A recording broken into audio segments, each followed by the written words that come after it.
안녕하세요. 믿으면 뭐하니의 최원영 목사입니다. 오늘은 토요일 주말입니다. 앞으로 토요일마다는 귀한 믿음의 동역자들의 삶을 함께 나누는 인터뷰 간증을 넣으려고 합니다.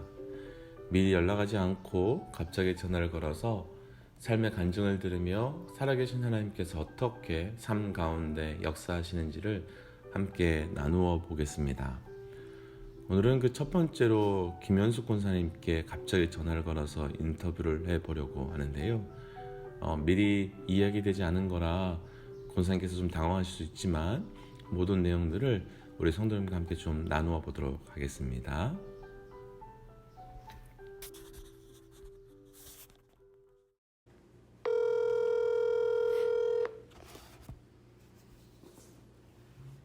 여보세요? 권사님 안녕하세요. 예, 목사님. 믿으면 뭐하니의 최원영 목사입니다. 예, 알고 있습니다. 네, 첫 번째 인터뷰 대상자로 권사님이 선정되었습니다. 어머, 영광이네요, 목사님. 네, 참고로 권사님 욕하지 마세요. 이거 다 녹음되고 있어요. 어머, 진짜요? 네, 권사님 요즘 어떻게 지내시는지 좀 얘기해 주세요. 요즘 그냥 마음이 많이 편해졌어요, 목사님. 왜? 마음이 많이 편해지고 네. 또 듣지 말아야 될 거 안 듣고 차단하고 그리고 예배 또 좀 많이 회개해야 되는 것 중에 하나가 예전에 참 예배자로서 열심히 예배 못 드린 게 많이 회개되고요. 앞으로는 정말 예배에 목숨 걸고 하나님 앞에 예배 드리는 자로 그래야 제가 살 것 같아요. 권사님 그러면 요즘에 참 힘든 시간을 보내고 있는 분들이 많이 있잖아요. 네네.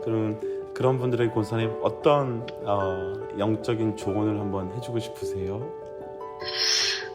일단은 힘든 거는 솔직히 그 목사님에 대한 뭐 이런 표현은 좀 그렇지만 좀 갑작스럽게 사임하는 일로 인해서 성도님들이 많이 힘드셨잖아요. 지금도 힘들어하는 분들 많이 있고 그래서 그런 분들한테 제가 그냥 힘들어하는 분한테는 그냥 다 잊어버리라고 싶어요. 목사를 생각해서도 아니고 그냥 내가 예배자로 하나님 앞에 정말 신실한 예배자로 좀 그렇게 좀 하고 싶어요. 권사님은 교회다운 교회, 예배자다운 예배자. 예. 요즘에 그런 은혜를 또 누리고 계시는군요. 그렇게 하려고 노력하고 싶어요, 목사님. 그래서 어떤 말을 해도 그게 그렇게 별로 중요하지 않은 것 같아요, 이제는. 맞아요. 그냥 저에 대한 하나님 앞에 저 용서해주고 누구 잘못 그거보다는 그냥 제가 예배자로 정말 신실한 예배자로 잘 섬기고 정말 하나님 앞에만 잘 드려지는 그런 예배자 되면은 다른 거 볼 거 없을 것 같아요. 맞아요. 예. 권사님은 사실 카톨릭에 계시다가 이렇게 너무 예수를 믿게 됐잖아요. 예. 그러면 권사님에게는 예수 믿는 최고의 은혜는 어떤 게 있으세요? 예수 믿는 최고 은혜요? 네. 남편이 천국에 먼저 갔잖아요. 그 천국의 소망이라고요.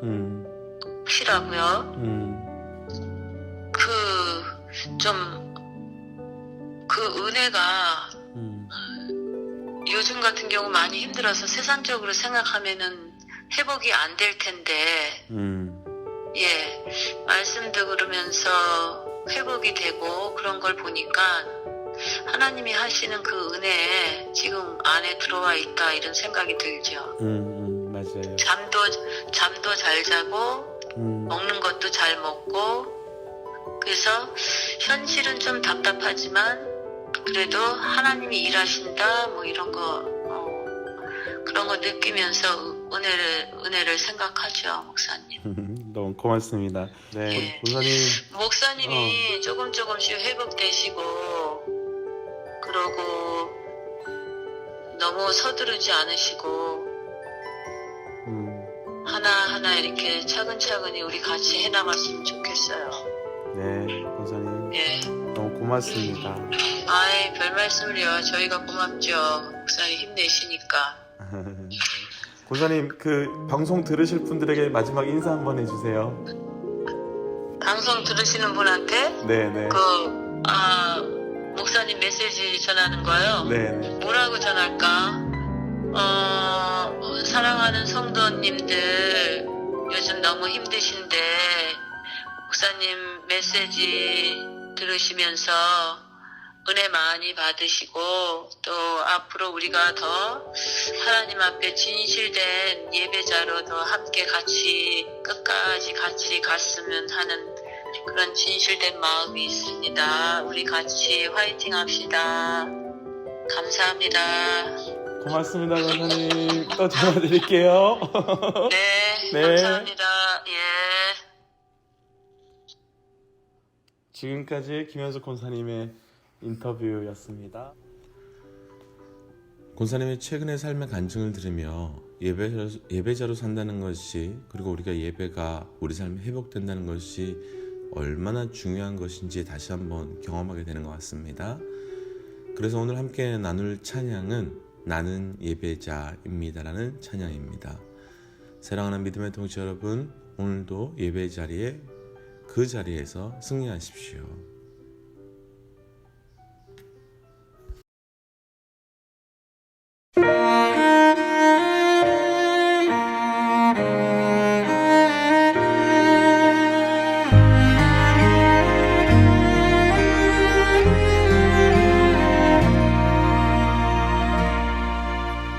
나는 하나님을 예배하는 예배자입니다.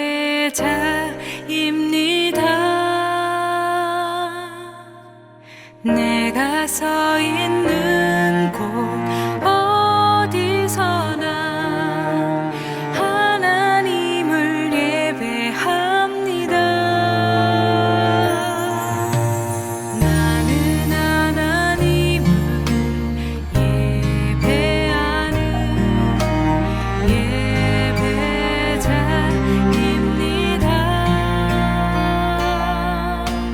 내가 서 있는 곳 어디서나 하나님을 예배합니다. 내 영혼 거룩한 은혜를 향하여 내 마음 완전한 하나님 향하여 이곳에서 바로 이 시간 하나님을 예배합니다.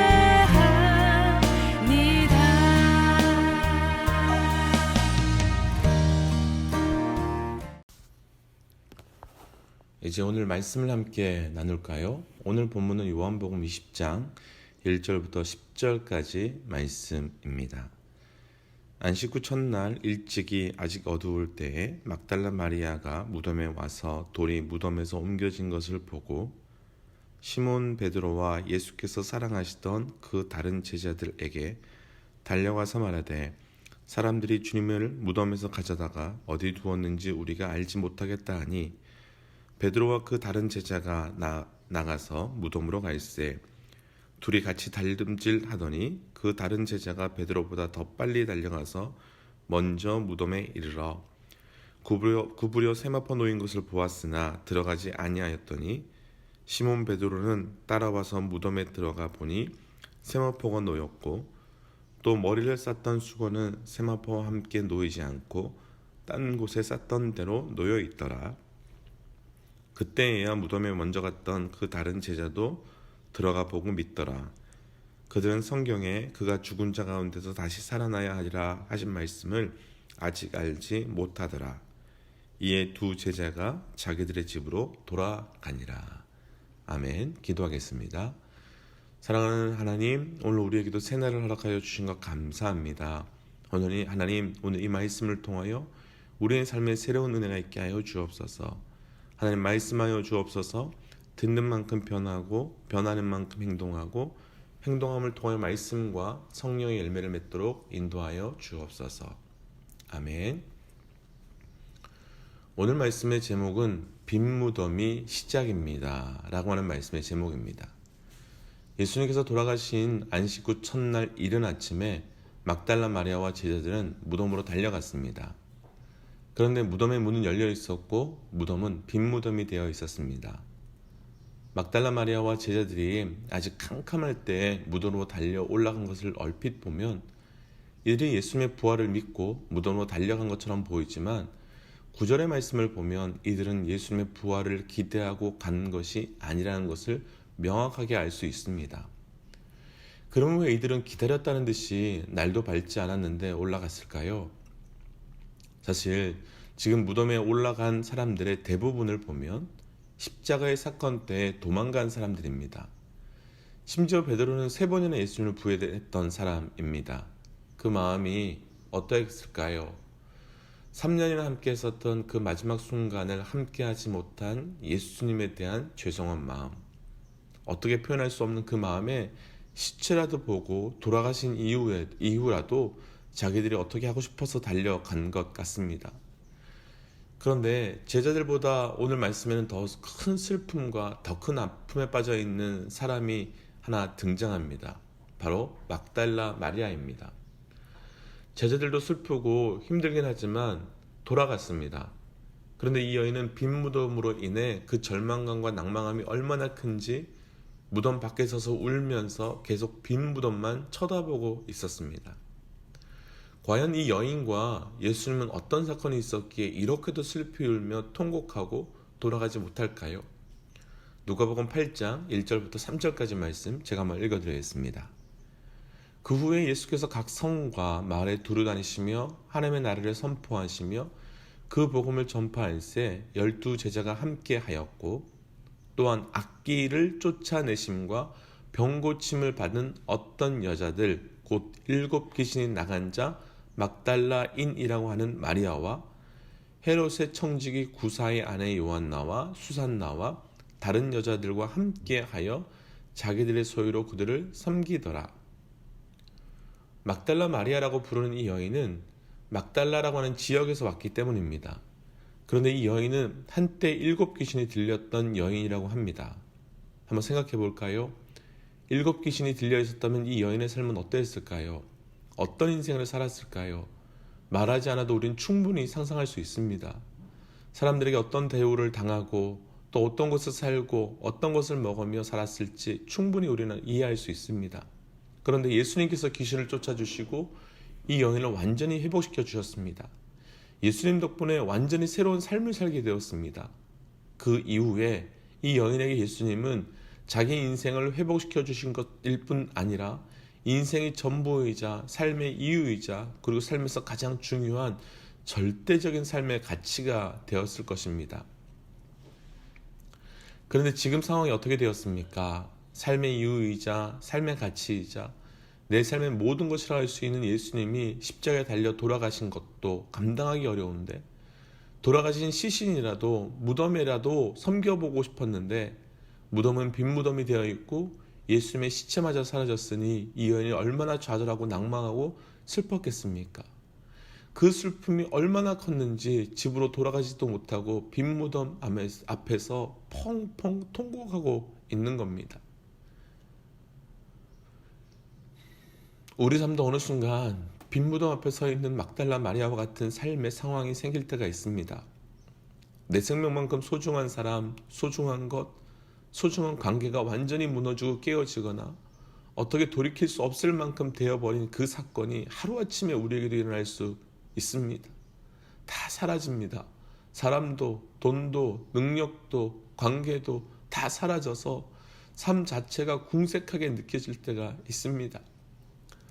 사랑하는 가족을 먼저 잃은 성도들의 사건, 갑자기 가정에서나 비즈니스에서 재정적으로 감당할 수 없을 만큼 어려워진 사건, 직장에서 레이오프 당한 사건, 그리고 다른 사람들에게 오해를 받고 억울한 일을 당하고 아무도 이루 말할 수 없을 만큼 어려움을 당한 사건, 우리 믿음의 동역자들의 삶을 생각하면 이런 빈무덤의 사건이 너무나도 많이 있습니다. 그리고 그런 빈무덤의 사건이 생길 때면 정말 감당하기 어려울 만큼 힘든 시간이 우리에게 이루어집니다. 그리고 마지막 희망까지도 사라지면 아무것도 안 하고 거기서 멈춰서 포기하고 싶습니다. 그런데 그 자리에서 어떤 일이 벌어졌습니까?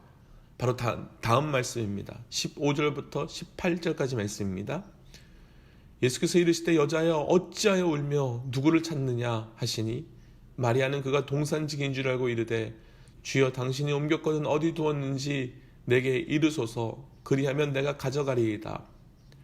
예수께서 마리아야 하시거늘 마리아야 돌이켜 히브리 말로 랍비오니 하니 이는 선생이라 하는 말이라. 예수께서 이르시되 나를 붙들지 말라 내가 아직 아버지께로 올라가지 아니하였노라. 너는 내 형제들에게 가서 이르되 내가 내 아버지 곧 너희 아버지 내 하나님 곧 너희 하나님께로 올라간다 하라 하시니 막달라 마리아가 가서 제자들에게 내가 주를 보았고 또 주께서 자기에게 이렇게 말씀하셨다 이르니라. 막달라 마리아가 울고 있는데 누가 이 여인을 불렀습니까? 바로 예수님이 부르셨습니다. 아니 그냥 예수가 아니라 십자가 지신 예수가 아니라 죽음의 예수가 아니라 부활의 예수, 사망 곳에 이기신 예수가 그 여인을 불러주셨습니다.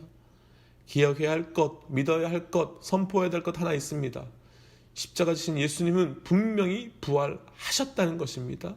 그리고 예수님은 분명히 승리하셨다는 겁니다. 그리고 그 부활하신 예수는 빈무덤 앞에서 절망하고 낭망하고 있는 막달라 마리아를 찾아오신 것처럼 동일하게 우리 삶의 빈무덤에도 찾아와 주실 것이고 그 부활의 능력을 우리에게도 경험하게 하실 것입니다. 아멘. 완전히 빈무덤이었던 그 무덤은 더 이상 빈무덤이 아니라 예수님의 부활이 증거된 무덤이 되었습니다. 내 삶의 가장 중요한 것이 완전히 무너져 빈무덤과 같은 삶을 살고 있는 마리아는 이제 부활의 첫 증인이 되었습니다. 최근 저는 이런 빈무덤과 같은 일을 경험하고 마리아와 같은 빈무덤의 삶을 살고 있었습니다. 저뿐만 아니라 많은 믿음의 동역자들이 그러고 있습니다. 그런데 이 문제를 놓고 하나님 앞에 깊이 있게 나아갔을 때 하나님께서 주신 말씀이 나는 깨려고 하는데 너는 왜 지키려고 하느냐라는 음성이었습니다. 그 음성을 가지고 하나님 왜 깨셨습니까? 왜 무너뜨리셨습니까? 왜 이렇게 만드셨습니까? 하나님께 외쳤을 때 하나님께서 주신 또 다른 음성은 하나님께서 깨시는 것에 대한 목적은 깨트리신 이후에 그 자리 그곳에서 새로운 것을 세우기 원하신다는 말씀이었습니다. 그리고 이제 깨어진 자리에서 무너진 자리에서 새로운 것을 세우기 원하신다는 그 음성이 저의 비전과 사명이 되었습니다. 우리 삶의 빈무덤, 그것이 가장 절망이고 아픔이지만 하나님께서는 빈무덤이 우리 삶에 한 번도 경험해보지 못한 부활이라는 새로운 시작으로 만들어 가시기 위하여 그 빈무덤을 우리에게 주신 것입니다. 왜 비우시고 왜 깨뜨리셨을까? 죽음이 비워져야 무덤이 채워질 수 있기 때문입니다. 우리의 그것이 깨어져야 하나님의 것이 세워질 수 있기 때문입니다. 오늘 이 시간 빈무덤 앞에 서 있는 마리아와 같은 믿음의 동역자분들 계시지요? 더 이상 비워질 수 없고 더 이상 깨어질 수 없는 정말 마지막 그 자리에 계신 분들 계시지요? 이제 우리에게 남은 것은 빈무덤에서 시작되는 하나님의 은혜, 하나님의 일하심, 하나님의 사건만 남았습니다. 이제 빈무덤 앞에서 새롭게 시작되는 하나님의 은혜를 오늘 하루로부터 시작되는 은혜를 누리시기를 주의 이름으로 간절히 축복합니다. 기도하겠습니다. 하나님, 빈무덤 앞에서 절망하고 있는 믿음의 동역자들에게 마리에게 허락하신 그 빈 무덤에서 다시 시작되는 은혜가 나타나게 하여 주옵소서. 이제 빈 무덤을 바라보며 울고 통곡하고 깨어지고 무너진 그 빈 무덤을 보며 절망하고 쓰러지는 것이 아니라 그 빈 무덤에서 찾아와 주시는 부활의 예수를, 그 빈 무덤에서 찾아와 위로하시는 그 예수 그리스도의 은혜를 경험하게 함께하여 주옵소서. 이 모든 말씀 예수님 이름으로 기도하였습니다. 끝으로 광고 한 가지 드리겠습니다. 예배 회복이 가장 먼저입니다. 내일 예배는 오후 4시 30분 보여드리는 포스터에 있는 주소로 함께 해주시길 부탁드리겠습니다. 주차 장소가 협소할 수 있으니까 도로에 잘 주차해 주시길 부탁드리겠습니다. 오늘 하루도 말씀 가운데 승리하십시오. 하나님은 살아계십니다.